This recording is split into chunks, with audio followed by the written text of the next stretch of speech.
Hey guys, welcome back to the Beer Temple. I am Chris and I've brought my wife with me for this show, for part 3 of the Stout Show, because it's just too big a show to do by myself. I like that you brought me to my dining room table. That's where They think this is the studio. Oh, okay, yes. We fly out to Burbank, Yeah. Studio City, baby. Yeah. Okay, well, he brought me here for the tasting. Just read the teleprompter. Yeah, so this is part 3 of our show on stouts.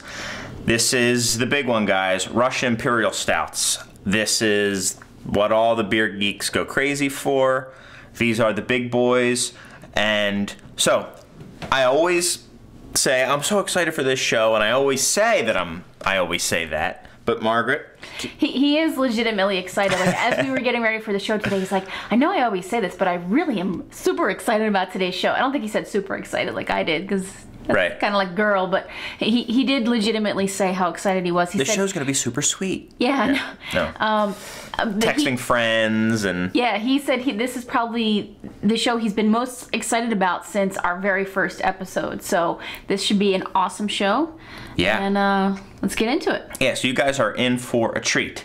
We've got 3 really, really deserving Russian Imperial Stouts. And special things, too. And special. And I'll get into those in a moment. I just want to talk about Russian Imperial Stout for just a moment. So, Russian Imperial Stouts, as you guys may or may not know, are the biggest of the big stouts. They are high octane, high flavor, highly complex beers.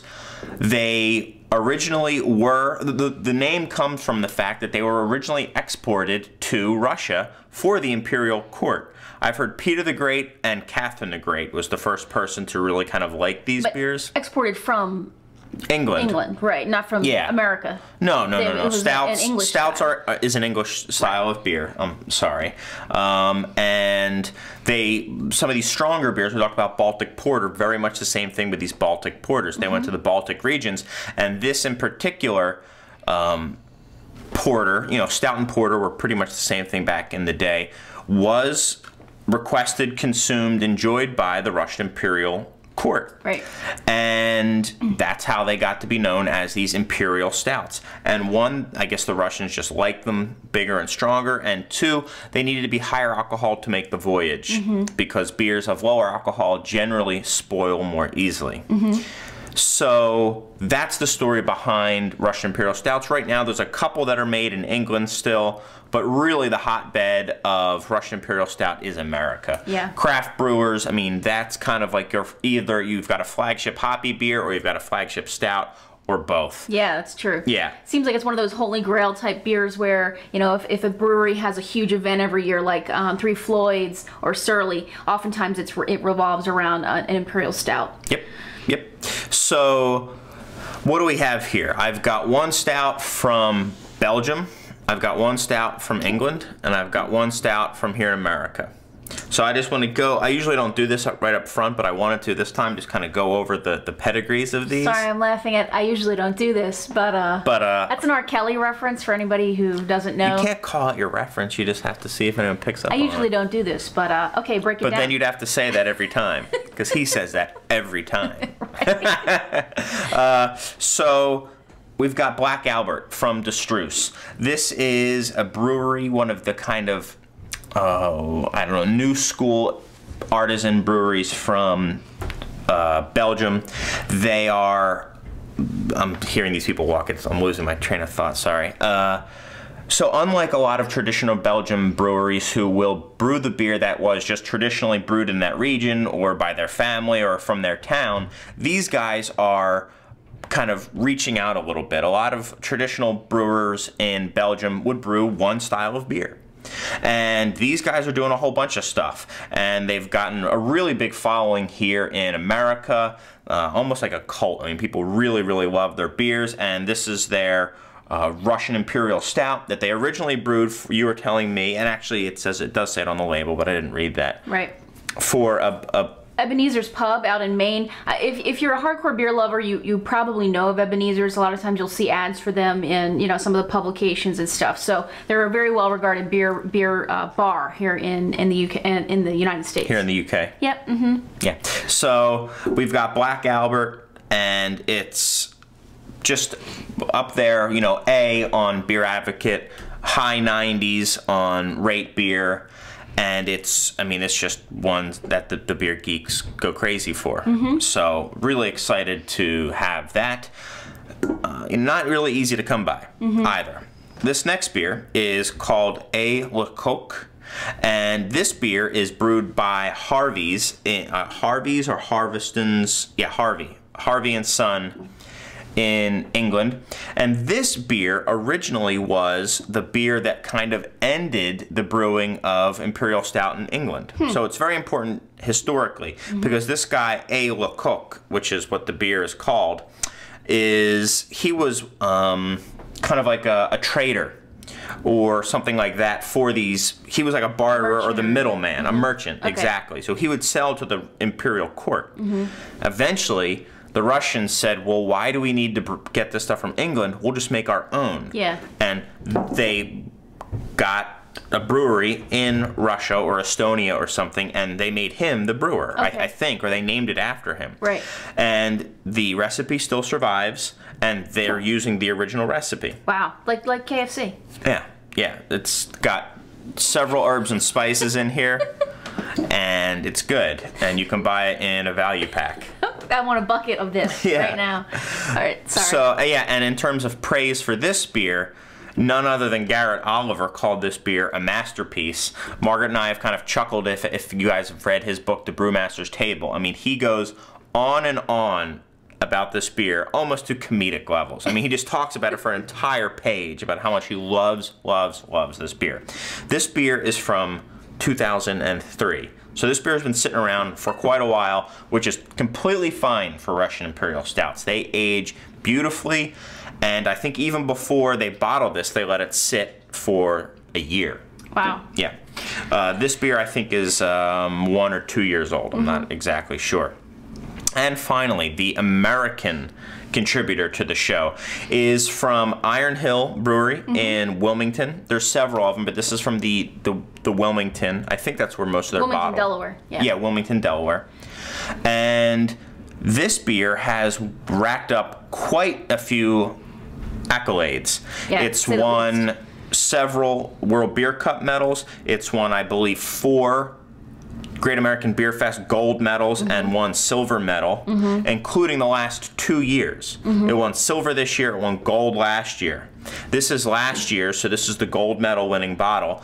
Last year, it actually, I don't know, did the double crown. It won gold in World Beer Cup and gold in GABF. Right. Which I don't think that happens too often. That's incredibly difficult to do in a blind panel with that many beers for the same beer in the same year to win gold on both. Cool. So even more excited to try it. Yeah. So that's what we have. I kind of went through all 3 at first, so I don't have to do it. We can just kind of dig into them. Is there anyone that you wanted to try first? Go right ahead. The Belgian seems to be a decent place to start. All right. So we've got the Black Albert. This is 13% alcohol here. Yeah, this is going to be quite a night. We're going to have some beers open here. There's going to be like a line of beer geeks just like showing up randomly, like it's like a siren song or something. They're going to know that we have these open. There you go. Thank you. I give us small pours. This comes in an 11.2 ounce bottle, which is kind of the standard Belgian small bottle. Yeah, watchers of the show will notice that we're using a snifter, a much smaller glass than we usually do. Again, because of the high alcohol volume here, you don't want to serve these in a pint glass. Yeah, and you can pour a small amount and then really kind of get down in there close to the beer as well, which is nice. Yeah. So these beers are absolutely pitch black. I'm trying to get it into a real thin layer, if I can see anything. Just maybe a hint of brown at the edge. Yeah, exactly. Just a little bit of brown around the edge. Nice kind of, light tan colored. A little bit of head. I mean, not much head at all on this.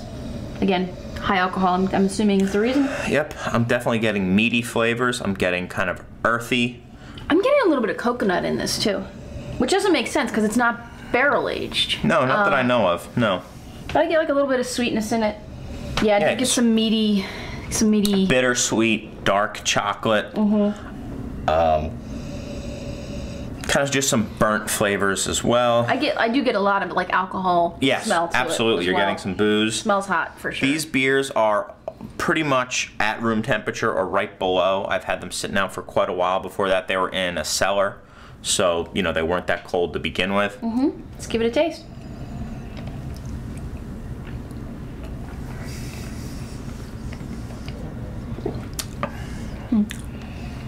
It's drinkable. Yeah, I think this beer really hides the alcohol well. Probably a little too well considering the ABV on this. Yeah. There's something in there I'm trying to put my finger on, but obviously you get like those you know, kind of dark roasted flavors. Yeah, you get some fruit in there, some like dried fruit. Yeah. Almost like burnt flavors as well. I was like gonna a say carbony smoke. flavor. Yeah, I was gonna say smoke and the inside of a pencil. Graphite? Like graphite. Like pencil shavings? Yeah, but when you said carbon, I was just like, that's weird, because I kept thinking of like pencil shavings. Yeah. But not in a gross way, but like, like in the just kind of like a, like a. The mouthfeel is a little bit lighter. It's not as thick as like the Moloko or some of these milk stouts were yesterday. And it does have a nice warming feel to it. You feel the alcohol, and then you can sense the alcohol in your mouth when you're done drinking it as well. Very complex beer. You're getting the dark chocolate flavors as well. Yep. And bittersweet. Yeah, bitter chocolate again. You're absolutely right on that. Like dark, like that high cacao level. Right. Yeah, it's good. Yeah, this is excellent. It really is. As far as food pairings with all of these beers, I think you're going to want to do, obviously this is a dessert beer. This is something you want to have, you know, at the end of a meal with chocolate cake or I think chocolate in general is the way to go. A lot of chocolate on here. It's almost got like that like those like the rum flavor to it. I think the booze and the chocolate gives it almost like that. Yeah. Not like a rum raisin, but there's like liqueur chocolates, but almost like a dark one. It's great. I'm just kind of going on and on saying the same things. I think you guys get the idea. Getting all Garrett Oliver on us here. I like the beer, and I think this is an exceptional Russian Imperial Stout. I agree. A lot going on here. I'm going to go 94 for this. Okay, I was going to go a little higher because I feel like I never use the top end of the scale. Yeah, I don't either. But so I'll go 96. I mean, 96. I think this is really good. Russian Imperial Stouts can be a little not my style. So I do have I'm admitting a little bit of a bias there, but that was a delicious beer. Yeah, absolutely. Okay, moving on. Caution: pressurized bottle. Remove capsule and cork with care. Jeez. I feel like I might lose an eye on this. Yeah. So it's a corked bottle. With these beers, you're also going to want to let them decant, and by that I mean sit upright so it settles down, so you're not getting a big, nasty mouthful of junk in there. But you know, with a cork, I've never had a cork rot on me on a beer. That's going. Definitely feels like I'm going to lose an eye. I'm not going to lose an eye. You have two. There we go. I'm remembering that one episode. What was it that we had where the cork hit the ceiling? Yeah. Oh, look. So there was a little bit of moisture in there. That's good. So, plus these bottles are really, really thick. Yeah. These beers are meant to age. In fact, they found a boat that had sunk in like the 1800s, and there were bottles of this down there, and I guess it had been cold, so it was at the bottom of the sea, so they brought it up and drank it, and they said it tasted great. That's awesome. Yeah, it was over 100 years old. That's great. Of this beer. Oh, of this that beer. One. Yeah, well, this recipe. Sure. Yeah, now it's made in England, right. but... So I'm guessing that the fact that ours is from 2003 shouldn't have much of a problem. No, the oldest beer we've had on so far. Yeah, that's true. 03. Wow. So, look, oh my goodness. This looks like motor oil. It looks like... Completely still as well. Completely still. It looks like you just kind of watered down some chocolate syrup or something and poured that into You know what it looks like to me? You're under your car, you remove the oil pan screw, and this stuff just starts dripping out. Yeah. Wow, the smell on this beer. So this beer is 10%, so it's a little bit lighter, and 9% alcohol, so it's a little bit lighter, and it is every bit as black, and it's, I mean, pretty much completely still. This, now, something about carbonation, before I even get into this, something about carbonation, it's harder to keep carbonation in suspension in a higher alcohol beer. So when you get to these high octane beers, as I call them, oftentimes they're not going to be highly carbonated at all. So I mean, this is to be expected. There is some carbonation, but all right. So now I'll go in there and smell this thing. Do the nose whistle that you do so well. Oh boy! Oh boy! It's got a totally different smell. Now this, I mean, it has like a meaty smell in a completely different way, like a teriyaki steak or something. I was gonna say soy sauce, yeah. I mean, but not in the same way that you get that like umami flavor. This is like marinated meat. Yeah, that's exactly what it is. Yeah. It's like marinated meat. It's a marinade. Yeah. That's exactly right. Oh, ooh, man. Like a little bit like salty, briny. Yeah, like if you get like you go to a Japanese restaurant and you get the steak and it's been marinating in something. That's what this smells like. I think they've actually marinated in that beer. So there's no other way we need to describe the nose because you just hit the nail on the head. That's all you need to know is that it smells like a marinade. I don't see how you can get any better than that. All right, let's give it a taste. Yeah, but it's got like ginger in it and it's crazy. I mean, you're smelling like ginger and soy and meat and all sorts of stuff. Yeah. All right, let me take a sip. Yeah, give it a taste. I always cheat. Still. Completely still. Completely still. Wow, there's a lot going on with this beer. There's a lot going on. I get a lot of that brine again. Yes. But I don't get as much of like that meat marinade thing as you would assume you were gonna get. No, but there's some acidity in this one, yeah. Which was not in the Black Albert. Where the Black Albert had like an underlying tone of sweetness to it. This has an underlying tone of acidity to it. Yeah, definitely. It's much more of an like acrid tasting beer. Yeah, definitely. Yeah, it's like got like some. I mean, I call it tanginess. I mean, acidity. That's what it is. I guess a little bit of like saltiness too. Yes. Yeah. Brininess. The mouthfeel is about the same as the Albert, and it. Oh, wow. I've never had a beer like this before. Yeah, I know. I've never had a beer. This is not a beginner's craft beer geeks beer. I mean, no, absolutely unless you are a stout lover, get this. And if you're not sure, don't start with this. Even then, yeah, because this is not like any stout I've ever had. Yeah. It's just like a whole different beast. I'm digging this beer. I like this beer a lot. Talk about wanting like some bitter dark chocolate with it. I mean, you're gonna have to. I need to get my head around this beer. I'm not sure that I'm sold on this beer. I appreciate that it's weird and not weird. It's just totally different, not what I was expecting at all. And it's got flavors in there that I've not really ever experienced in a beer. Yeah. So I think I need to reserve judgment on this. You're not gonna say? I like it. I like that it's got that tart acidity to it. I like it a lot. I'm gonna go 95. I like it more than the Albert. But they're both awesome.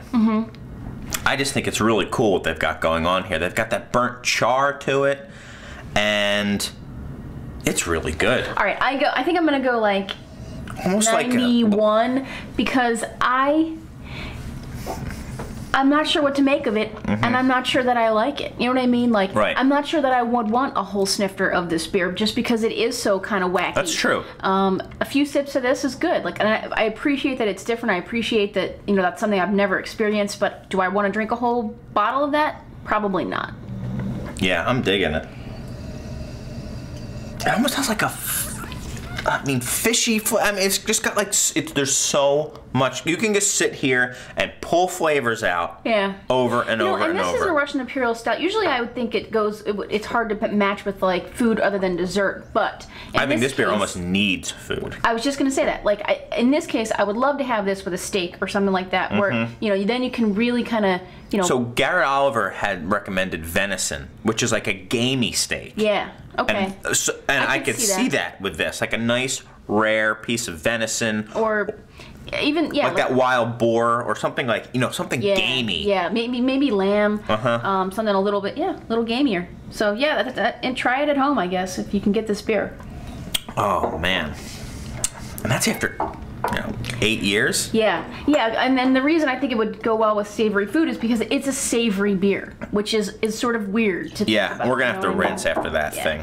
I mean, even though we're putting more stout in, and we are going over, but whatever. We're doing it. All right. Okay. Last one. Yeah. From my home state, Iron Hill. I think this is the first Iron Hill we've had on the show. They're, I guess, kind of hard to get, of course, unless you're in the Mid-Atlantic area. But Iron Hill started in 1994. Actually, 2 homebrewers started it, and they paired up with a restaurateur. Yep. And that's how they common. They started it. The first brew pub was in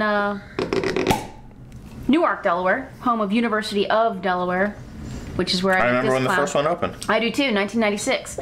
So they've been around for a little while, and they've just had really expansive growth since 1996. They're all over southeastern Pennsylvania, Delaware, and New Jersey now. So if you get the opportunity, if you're in that area, please stop by on Iron Hill, because I think you will be very pleased with the beers that you get there. Some kind of head formation there. Thank you. Again, very thick, but not as big as the first 2. But you can just see the viscosity. Yeah. In the pour. Yeah. A lot more carbonation in this one than I think both of the others. Yeah, I wonder what the alcohol is on this guy. Doesn't say. It's fine. Yeah. I mean, it's up there. Yeah. So. Yeah, and actually, this is since we got this last year, it's much fresher beer anyway. Yeah, it is a little bit lighter. Yeah, well, it's still a year old. Yeah. So. Definitely. Yeah, all these beers have age on them. There's not a young beer here, so. So the nose on this, I get cola. And it's clean. Yeah. This beer is cleaner, but it's got that intense, clean roast to it. Like you said, maybe a little bit of cola. Yeah, I can see cola there. Yeah, like a little bit of like a herbaceous tinge to it. Like I was gonna say herby, almost like minty, but not really minty, but definitely herby for sure. Yep. Let's give it a taste. Wow, the first thing that's obviously noticeable from the previous 2 is just the carbonation in this. Much more carbonated than the other 2. Yeah, much more chocolate and roast. It's a much cleaner beer. It's the most drinkable beer by far. Absolutely. This one you could almost have in a tulip or have a full glass of and drink out at a bar. Yep, I agree. Now, I'm not sure that this is what I think of when I think of an Imperial Stout. It's the carbonation. I don't know. That's weird. It's too it's like too vibrant. I guess maybe I'm used to those. Well, there's some hop character to it, I think. Yeah, maybe that's what it is. Maybe that's kind of cutting it. But it just isn't what I expected at all. I think that those herbaceous flavors to it could be the hops. They're not gonna have that much hops in a year-old beer, but yeah.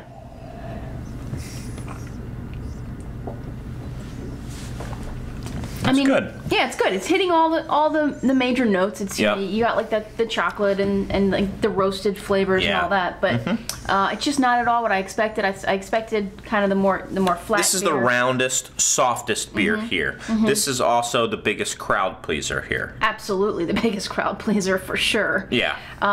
So that's a good point. If you're looking to either introduce yourself to Imperial Stouts or maybe others who aren't as into beer, then drive to Delaware and go to Iron Hill. Easy peasy. Well, if you're, we have a lot of Delaware fans. If you're in the area, certainly stop by and get a bottle of the Iron Hill, because it is definitely the most drinkable by far of our lineup here. Yeah. As far as what I rate it, I'm gonna go, I guess, a 90 on this. It's just because it's not exactly what I anticipated for an Imperial Stout, and I think to me it's the carbonation that's throwing me off. That's weird. I'm gonna go 91. Okay. I think this is a solid beer. This is a beer that if I saw in the store, I would buy. without a doubt.